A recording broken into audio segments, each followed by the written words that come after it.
এখন গাঁৱত দুজন বন্ধু আছিল, সুৰেণ আৰু নৰেণ।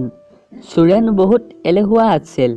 সি কাম বন কৰি একো ভাল পোৱা নাছিল। সুৰেণৰ মাকে তাৰ ওপৰত বহুত খং কৰিছিল। আৰে কি কৰি আছ? কিবা কাম বন কৰ, দিনটো ঘৰত বহি খালি খাওঁ আৰু বহি থাকোঁ। আৰে মা, কি তই প্ৰতিদিন মোক গালি পাৰি থাকোঁ? মইতো কাম কৰিমেই, কিন্তু এতিয়াতো মই সৰু হৈ আছো। মোৰ কি কাম কৰা বয়স হৈছে নেকি? এই বুলি কৈ সুৰেণে ঘৰৰ পৰা ওলাই আহিছিল। তেতিয়াই তাৰ বন্ধু নৰেণ তাক দেখা পাইছিল।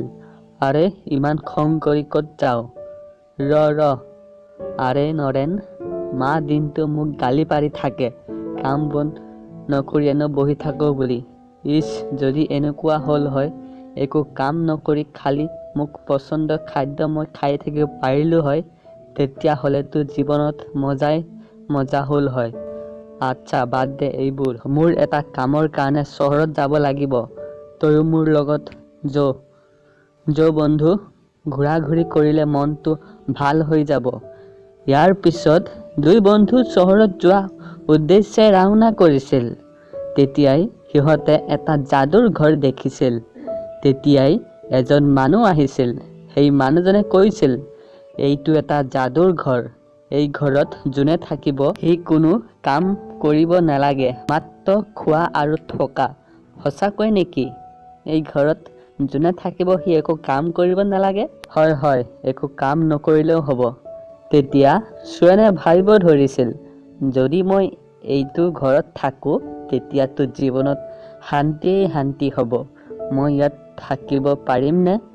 থাকিব পাৰিবা, কিন্তু তুমি এটা কথা মনত ৰাখিব লাগিব। যদি তুমি এবাৰ এই ঘৰত সোমাই যোৱা, তেতিয়া তুমি মোৰ অনুমতিৰ বাহিৰে তুমি কেতিয়াও বাহিৰত ওলাই আহিব নোৱাৰিবা। বন্ধু, কি চিন্তা কৰিছ? বল ইয়াৰ পৰা গুচি যাওঁ। আৰে তই যা, মই এই যাদুৰ ঘৰতে থাকিম। সুৰেণে যাদুৰ ঘৰত যোৱা আৰম্ভ কৰিছিল। সি নৰেণৰ কোনো কথা শুনা নাছিল। নৰেণে তাৰ পৰা গুচি গৈছিল। যেতিয়া সুৰেণে যাদুৰ ঘৰত সোমাইছিল, তেতিয়াই ঘৰৰ দৰজা বন্ধ হৈ গৈছিল। তেতিয়াই সুৰেণে কৈছিল, মোৰ বহুত ভোক লাগিছে, মোক খোৱাৰ কাৰণে কিবা দিয়া। মোৰ বহুত ভোক লাগিছে, মোক খাবলৈ দিয়া। তেতিয়াই খাদ্যবোৰ সুৰেণৰ ওচৰত আহি গৈছিল। সুৰেণে খাদ্যবোৰ দেখি বহুত আনন্দিত হৈছিল।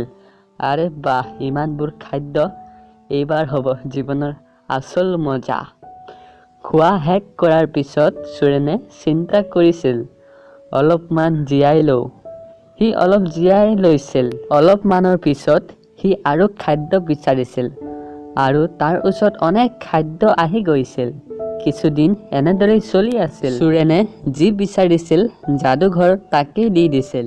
কিছুদিনৰ পিছত সুৰেণ উদাস হ'ব ধৰিছিল, কাৰণ খোৱা আৰু থকাৰ বাহিৰে তাৰ জীৱনত আৰু একোৱেই নাছিল। সি বুজিব পৰা নাছিল যে সি কি কৰিব। তাৰ মাত্ৰ এইটোৱে ইচ্ছা আছিল যে একো কষ্ট নকৰি সকলো বস্তু পোৱা। লাহে লাহে সুৰেণ তাৰ ভুলবোৰ বুজিব পাৰিছিল। আৰে কোন আছ? মই আৰু ইয়াত থাকিব নিবিচাৰোঁ। মই ইয়াৰ পৰা যাব বিচাৰোঁ। মই পৰিশ্ৰম কৰি খাদ্য খাম। ইয়াত থাকিলে মই পাগল হৈ যাম। মই মোৰ মাৰ লগত থাকিব লাগিব। মই মোৰ ঘৰত যাব বিচাৰোঁ। কিন্তু অলপমান পিছত সি এটা আৱাজ শুনিছিল। আৰে উঠ, ৰাতিপুৱা হৈ গৈছে, উঠ, কিবা এটাতো কাম কৰ। সুৰেণে শোৱাৰ পৰা উঠিছিল।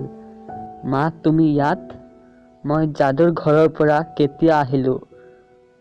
মই কি সপোন দেখিছিলোঁ নেকি? সুৰেণে বুজিব পাৰিছিল যে বিনা পৰিশ্ৰমত জীৱন ব্যৰ্থ।